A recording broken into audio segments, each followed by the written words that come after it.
দত্তেরগাঁও উচ্চ বিদ্যালয়ের মাঠে গত ৯ ডিসেম্বর থেকে ১৫ তারিখ পর্যন্ত মাসিমপুর ইউনিয়নের স্মার্ট জাতীয় পরিচয়পত্র বিতরণ করা হয়। এই ৭ দিন যাবৎ মাঠে প্রায় ২৬,০০০ মানুষ আসা যাওয়া করে। এত মানুষ আসা যাওয়ার কারণে মাঠে অনেক কাগজপত্র ও ময়লা আবর্জনা জমা হয়ে মাঠ অপরিষ্কার হয়ে যায়। এই অপরিষ্কার মাঠ আজকে গাঁও সংঘের উদ্যোগে আবার পরিষ্কার করা হয়।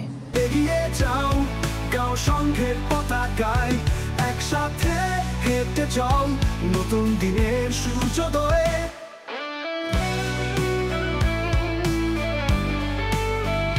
সবাই মিলে হাতে হাত এগিয়ে যাই সম্মুখে, উন্নয়নের পথে আমরা এক প্রত্যাশায় বাঁধা।